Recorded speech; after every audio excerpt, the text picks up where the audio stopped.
नमस्कार, हमारे छत्तीसगढ़ में आपका बहुत बहुत स्वागत है। मैं हूं आपके साथ दीपिका ओझा। बुलेटिन की शुरुआत करेंगे बड़ी खबर के साथ जो कि रायपुर से सामने आ रही है। आपको बता दें कि मुख्यमंत्री भूपेश बघेल आज जो है शाम को रायपुर लौटेंगे। सुबह 11 बजे दिल्ली से यूपी रवाना होंगे सीएम।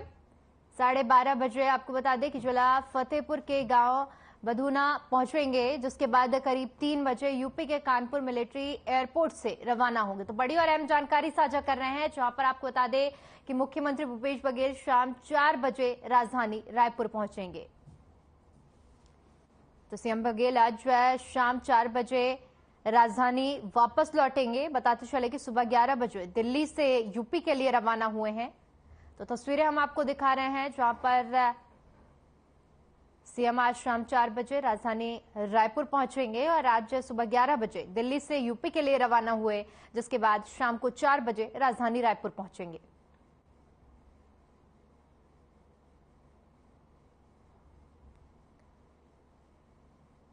तो बताते चले कि मुख्यमंत्री भूपेश बघेल आज शाम को राजधानी रायपुर पहुंचेंगे।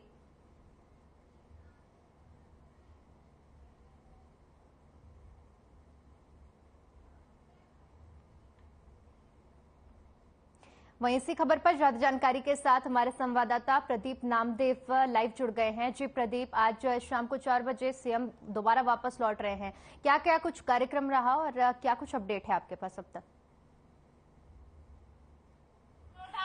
जी आपकी आवाज नहीं पहुंच पा रही है प्रदीप। कानपुर पहुंच गए हैं, मतलब अभी कानपुर पहुंचे हैं मुख्यमंत्री भूपेश बघेल। कानपुर एयरपोर्ट से मुख्यमंत्री भूपेश बघेल कानपुर एयरपोर्ट से मुख्यमंत्री भूपेश बघेल फतेहपुर के लिए रवाना हुए। फतेहपुर में मुख्यमंत्री भूपेश बघेल विभिन्न कार्यक्रमों में रवाना हुए। उसके बाद मुख्यमंत्री भूपेश बघेल वहां विभिन्न कार्यक्रमों में शिरकत करेंगे और फिर उसके बाद मुख्यमंत्री भूपेश बघेल कानपुर से अब रायपुर के लिए रवाना हुए, जो कि मुख्यमंत्री भूपेश बघेल राजधानी रायपुर लगभग 4 बजे पहुंचेंगे। मुख्यमंत्री भूपेश बघेल, देखिए मुख्यमंत्री भूपेश बघेल 26 तारीख को दिल्ली गए थे। दिल्ली में मुख्यमंत्री भूपेश बघेल ने तमाम लोगों से मुलाकात की। राष्ट्रीय अध्यक्ष, कांग्रेस के राष्ट्रीय अध्यक्ष खड़गे जी से मुलाकात की और वहीं फिर मुख्यमंत्री भूपेश बघेल ने कल जो नीति आयोग की बैठक हुई, प्रधानमंत्री नरेंद्र मोदी की अध्यक्षता में जो बैठक ली गई, उसमें मुख्यमंत्री शामिल होने दिल्ली गए थे। दिल्ली से आज मुख्यमंत्री भूपेश बघेल कानपुर जाएंगे, कानपुर से फतेहपुर से फिर मुख्यमंत्री भूपेश बघेल शाम 4 बजे राजधानी रायपुर वापस लौटेंगे। बिल्कुल, जिस तरह से प्रदीप आपने बताया कि तमाम कार्यक्रम हैं जिसके तहत सीएम कानपुर पहुंचने वाले हैं, वहां पर किस तरह के कार्यक्रम होने वाले हैं, क्या आपके पास कुछ जानकारी है इन कार्यक्रमों के बारे में? जी बिल्कुल, देखिए कानपुर से मुख्यमंत्री भूपेश बघेल फतेहपुर जाएंगे। फतेहपुर में उनके निजी कार्यक्रम है मुख्यमंत्री भूपेश बघेल के, तो वहाँ का मुख्यमंत्री शामिल होंगे, शिरकत करेंगे। वहाँ पर कम से कम 3 घंटे मुख्यमंत्री भूपेश बघेल वहाँ रुकेंगे और फिर वहाँ से मुख्यमंत्री भूपेश बघेल कानपुर से राजधानी रायपुर के लिए रवाना होंगे और शाम 4:30 बजे लगभग 4 बजे मुख्यमंत्री भूपेश बघेल राजधानी रायपुर पहुंचेंगे। जी प्रदीप, जिस तरह से आपने बताया कि आज यूपी पहुंचे और यूपी के बाद आप रायपुर पहुंचने वाले हैं, ऐसे में कैसे, किन मायनों में ये दौरा खास रहने वाला है? जी बिल्कुल, देखिए मुख्यमंत्री भूपेश बघेल 26 तारीख को राजधानी दिल्ली गए थे और दिल्ली में मुख्यमंत्री भूपेश बघेल ने कांग्रेस के राष्ट्रीय अध्यक्ष खड़गे से मुलाकात की और उसके बाद मुख्यमंत्री भूपेश बघेल ने कल जो बैठक हुई है नीति आयोग की, उसमें प्रधानमंत्री नरेंद्र मोदी की अध्यक्षता में नीति आयोग की बैठक हुई है, उसमें मुख्यमंत्री भूपेश बघेल शामिल हुए थे और उसके बाद फिर मुख्यमंत्री आज कानपुर जाएंगे, कानपुर से फतेहपुर जाएंगे, फतेहपुर से मुख्यमंत्री भूपेश बघेल राजधानी रायपुर शाम 4 बजे लौटेंगे। ठीक है प्रदीप, बने रहिए आप हमारे साथ। अगली खबर का रुख करते हैं, जो कि बड़ी खबर सामने आ रही है रायपुर से। आपको बता दें कि मन की बात का 101वां एपिसोड आज प्रसारित किया गया है। तो बड़ी जानकारी आपके साथ साझा कर रहे हैं, जहां पर आज मन की बात का 101वां एपिसोड था रायपुर पश्चिम विधानसभा में, जिसका प्रसारण का आयोजन किया गया। 256 बूथों पर सीधा इसका प्रसारण हुआ। पूर्व मंत्री राजेश मूणत की अगुवाई में इस पूरे कार्यक्रम का आयोजन किया गया था, जहां पर बड़ी संख्या में लोगों ने पहुंचकर इस कार्यक्रम को सुना। तो बता दें कि आज मन की बात का 101वां प्रसारण किया गया है।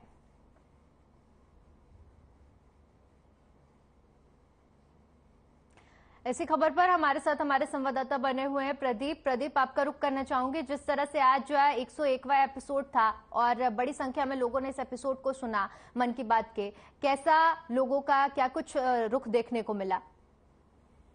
जी बिल्कुल, देखिए राजधानी रायपुर में पूरे छत्तीसगढ़ में मन की बात कार्यक्रम 101वां एपिसोड था। बीजेपी के द्वारा पूरे छत्तीसगढ़ में इसका आयोजन किया गया और राजधानी रायपुर के रायपुर पश्चिम विधानसभा में 256 बूथों पर इसका राजेश मूणत जो पूर्व मंत्री है उनके द्वारा बूथों पर प्रसारण किया गया था, इसका आयोजन किया गया था, जिसमें उन्होंने 256 जो विशिष्ट अतिथि थे उनको भी उन्होंने सम्मान किया। तो देखिए कहीं ना कहीं मन की बात, प्रधानमंत्री नरेंद्र मोदी का प्रोग्राम मन की बात को काफी बढ़ावा दिया जाता है, क्योंकि छत्तीसगढ़ में भी इसको बढ़ावा दिया जाता है और भाजपा के कार्यकर्ताओं के द्वारा ज्यादा से ज्यादा कार्यकर्ता इस आयोजन में शामिल होते हैं और लोगों को भी शामिल करते हैं, जिसमें प्रधानमंत्री नरेंद्र मोदी की मन की बात जन जन तक लोगों तक पहुंचे। तो देखिए कहीं ना कहीं ये प्रोग्राम आज सफल आयोजन माना जा रहा है, क्योंकि यहाँ पर सभी नेताओं ने, और बात करें प्रदेश प्रभारी ओम माथुर, वो भी यहाँ आज छत्तीसगढ़ दौरे पर आए हो। बस्तर के सुकमा में उन्होंने मन की बात कार्यक्रम का आयोजन कराया और वहीं पर वो भी बस्तर में शामिल हुए। ठीक है प्रदीप, आपको बहुत बहुत शुक्रिया हमारे साथ जुड़ने के लिए, तमाम जानकारी साझा करने के लिए। अगली बड़ी खबर का रुख करते हैं। रायपुर से बड़ी खबर सामने आ रही है। आपको बता दें कि विधवा महिलाओं की मुश्किलें अब और ज्यादा बढ़ गई हैं। जी हां, बता दें कि पिछले 8 महीनों से ये महिलाएं धरना दे रही थी और जिसके बाद आपको बताते चले कि अचानक मौसम ने करवट बदली, जिसके चलते पंडाल गिर गया और जिसके चलते 4 महिलाएं घायल हुई हैं। बता दें कि इस दौरान खाने पीने का जो सामान रखा हुआ था वो भी उड़ गया है। तो बड़ी जानकारी जहां पर आपको बता दें कि अनुकंपा नियुक्ति की मांग को लेकर महिलाएं पिछले 8 महीने से धरना दे रही थी और आज अचानक से मौसम बदलने के चलते पंडाल गिर गया, जिसके चलते 4 लोगों को चोटें आई हैं।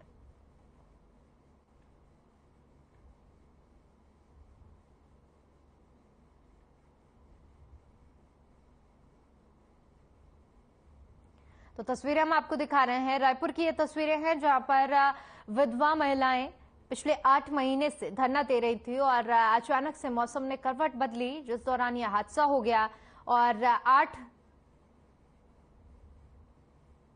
और इस पूरे हादसे में 4 लोग घायल होने की उनकी खबर आ रही है। लगातार ये प्रदर्शन जारी रहा और जिस वक्त ये हादसा हुआ है, बता दें कि महिलाओं का खाना पीना जो रखा हुआ था वो भी इस पूरे हवा के चपेट में आ गया है।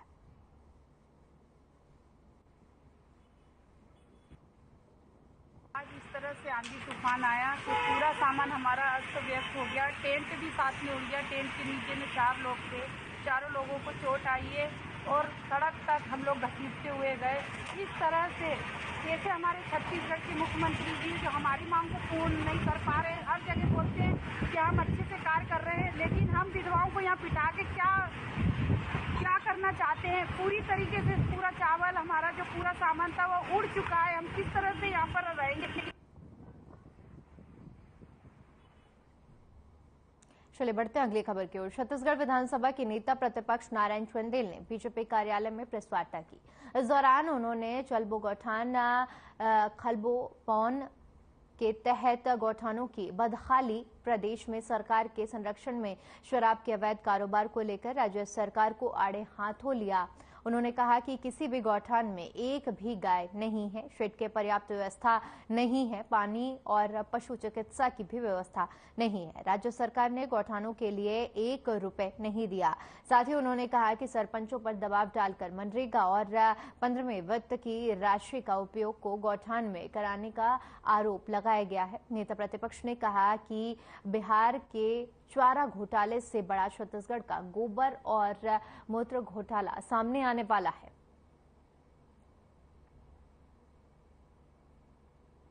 देखिए 20 मई से लेकर के 23 मई तक भारतीय जनता पार्टी ने पूरे प्रदेश में चलबो गौठान खोलबो पोल, इस कार्यक्रम के तहत हमारे सारे पार्टी के पदाधिकारीगण, सांसदगण, विधायकगण, कार्यकर्तागण पूरे छत्तीसगढ़ प्रदेश के गौठानों में गए थे।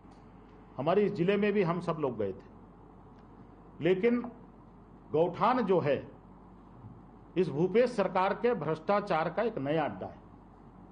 जिस प्रकार से बिहार में लालू के समय में चारा घोटाला हुआ था, भूपेश सरकार के जमाने में यहां पर गोबर घोटाला होने वाला है, गौमूत्र घोटाला होने वाला है। गौठान में किसी प्रकार की कोई बुनियादी सुविधा नहीं है।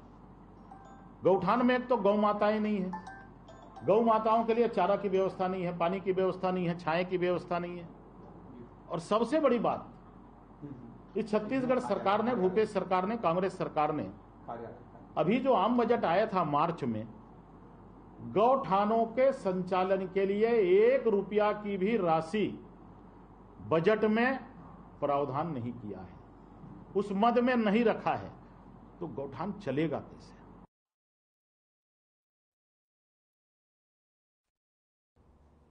वहीं नैला के मुंडपारा गांव में एक मां ने अपने देवर के साथ अपने अवैध संबंधों को छुपाने के लिए हत्यारिन बन बैठी। बता दें कि आरोपी महिला ने अपने देवर के साथ मिलकर बेटे की हत्या कर दी। इसके बाद शव को अपने ही बाड़ी में बने कुएं में छुपा दिया। पुलिस को झूठी कहानी बताकर गुमराह करने की कोशिश की। वहीं पुलिस ने अपहरण का मामला दर्ज कर बच्चे की तलाश जारी की तो हैरान करने वाला मामला सामने आया। पुलिस ने बच्चे के शव को घर के बाड़ी से लगे कुएं से बरामद किया है। पुलिस ने संदेह के आधार पर मृतक की मां और चाचा को हिरासत में लेकर पूछताछ की तो पता चला और मामले का खुलासा हुआ। ये पूरा प्रकरण थाना चौकी नाला का प्रकरण है, ग्राम मुड़पार का है। दिनांक 13 अप्रैल को रिपोर्ट आया था कि एक छात्र जिसकी उम्र 15 वर्ष है वो अपने घर से लापता है। उसकी मां के रिपोर्ट पर 363 कायम किया गया था। क्योंकि 15 साल के छात्र की मिसिंग के रिपोर्ट होने पर 363 कायम करने पर पुलिस अधीक्षक महोदय द्वारा इसे बड़ी गंभीरता देखते हुए इस पर विशेष टीम गठित की गई थी एसडीओपी चापा के नेतृत्व में, ताकि जल्दी पतासाजी और आरोपी के लिए इसके स्पेशल टीम गठित की गई। इसकी सूचना प्राप्त होते तत्काल जो एफएसएल वैज्ञानिक होते हैं बिलासपुर, डॉग स्क्वाड और मौके पर आला अधिकारी उपस्थित हुए थे। श्रीमान पुलिस अधीक्षक महोदय के द्वारा तत्काल इस पर एसआईटी जो स्पेशल टीम गठित की गई थी इस पर काम करना शुरू कर दिए। शव को जैसे निकाले, शव को उसकी मां के और उनके भाइयों के समक्ष इसको शिनाख्ती कराई गई। वहीं शिवरी नारायण महानदी के टापू में 14 पर्यटकों के फंसने की सूचना मिलने पर पर्यटकों को बाहर निकालने के लिए जिला पुलिस बल और एसडीआरएफ की टीम ने रेस्क्यू ऑपरेशन चलाया। दरअसल तेज आंधी तूफान के कारण नाव को अलग अलग टापू पर ले जाया गया। बता दें कि फंसे हुए लोगों में कई बच्चे भी शामिल थे और फंसे हुए पर्यटक बिलासपुर, महासमुंद, कुमारई क्षेत्र के थे।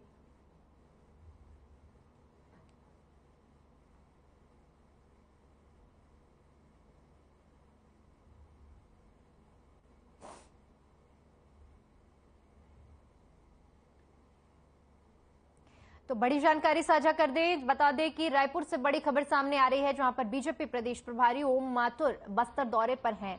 बता दें कि मन की बात कार्यक्रम में शामिल हुए, जहां पर सुकमा में कार्यक्रम का आयोजन किया गया था। इसी कार्यक्रम में शामिल हुए सुकमा में विधानसभा कोर कमेटी की बैठक भी लेंगे, जिला बीजेपी पदाधिकारियों की बैठक लेंगे। साथ ही साथ जगदलपुर में भी विधानसभा कोर कमेटी की बैठक में शामिल होंगे। तो बड़ी जानकारी साझा कर रहे हैं, जहां पर मन की बात कार्यक्रम में शिरकत की और कार्यक्रम को सुना गया। इस दौरान सुकमा में विधानसभा की कोर कमेटी की बैठक होगी, जिसमें बैठक में शामिल होंगे। बीजेपी प्रदेश प्रभारी ओम माथुर बस्तर दौरे पर रहे। इस दौरान मन की बात कार्यक्रम को उन्होंने सुना और साथ ही साथ सुकमा में ये कार्यक्रम हुआ, जहां पर अब कोर कमेटी की बैठक होगी और उसमें भी वो शामिल होंगे।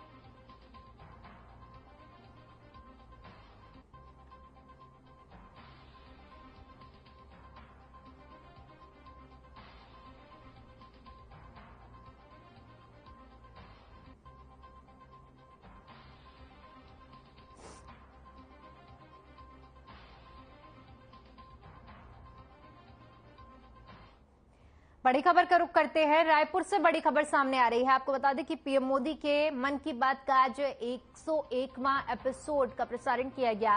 रायपुर पश्चिम विधानसभा में प्रसारण का आयोजन किया गया, जिसमें 256 बूथों पर सीधा प्रसारण किया गया।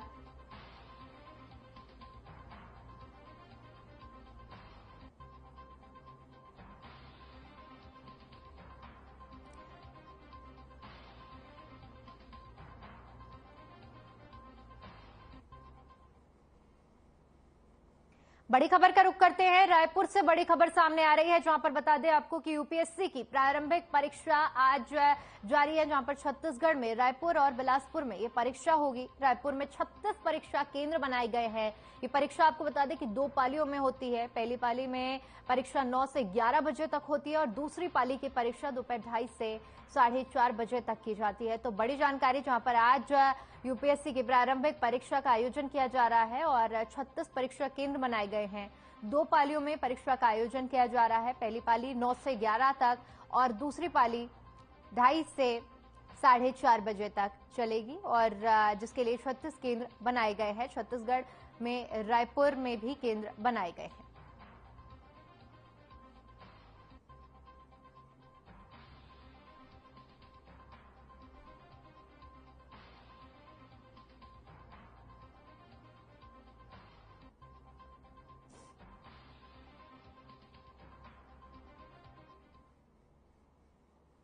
बड़ी खबर सामने आ रही है रायपुर से। आपको बता दें कि नाथघाट में भीषण सड़क हादसा हो गया है, जहां पर खड़ी ट्रेलर में तेज रफ्तार बस की टक्कर हुई। बिलास एनएच पर यह पूरी घटना हुई है, जहां पर भीषण सड़क हादसा हुआ।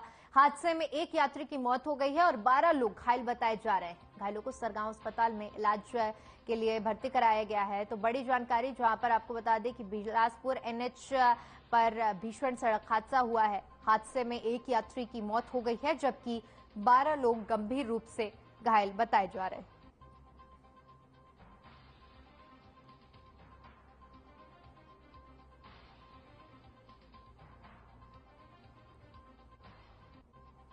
तो घायलों का इलाज जारी है, जहां पर उन्हें सरगांव अस्पताल में भर्ती कराया गया है। तस्वीरें हम आपको दिखा रहे हैं, जहां पर घायल अस्पताल पहुंचाए गए हैं और नाथघाट में ये घटना है, जहां पर भीषण सड़क हादसा हुआ है। इस हादसे में बस की टक्कर हुई है, जिसमें एक की मौत हो गई है और 12 लोग गंभीर रूप से घायल बताए जा रहे हैं।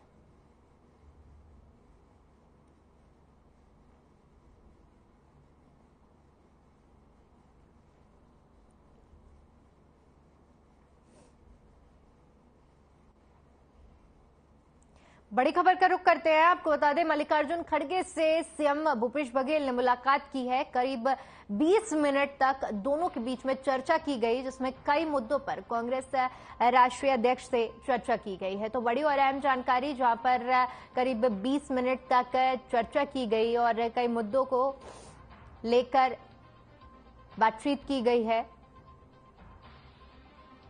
जहां पर सीएम भूपेश बघेल ने कांग्रेस के महासचिव, आपको बता दें कि मल्लिकार्जुन खड़गे से मुलाकात की है और इस दौरान करीब 20 मिनट तक ये मुलाकात चली है।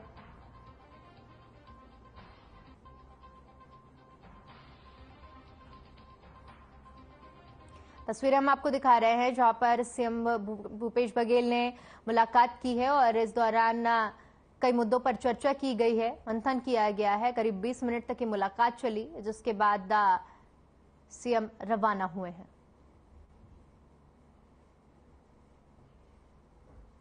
प्रधानमंत्री की अध्यक्षता में नई दिल्ली में आयोजित नीति आयोग की गवर्निंग काउंसिल की 8वीं बैठक में छत्तीसगढ़ के मुख्यमंत्री भूपेश बघेल शामिल हुए। इस दौरान मुख्यमंत्री ने बैठक से संबंधित एजेंडा बिंदुओं के अतिरिक्त राज्य हित से जुड़ी विभिन्न योजनाओं और विषयों पर अपनी बात भी रखी। इस मौके पर सभी राज्यों के मुख्यमंत्री उपस्थित रहे। बैठक में सीएम भूपेश बघेल ने 2047 का विकसित भारत टीम इंडिया की भूमिका पर कहा कि देश की एकता और अखंडता अक्षुण्ण बनाए रखने में राज्यों की अहम भूमिका है। उन्होंने कहा कि केंद्र सरकार राज्यों के अधिकारों का सम्मान करती है और उसके हिस्से के संसाधनों को भी हस्तांतरित करने की प्रणाली को और मजबूत बनाए। साथ ही साथ सीएम ने 20,000 से कम आबादी के शहरों में मनरेगा लागू करने का सुझाव भी दिया है। मुख्यमंत्री ने रायपुर एयरपोर्ट से अंतर्राष्ट्रीय विमान सेवा शीघ्र शुरू करने और समन्वय के लिए नोडल अधिकारी की नियुक्ति का अनुरोध भी किया है।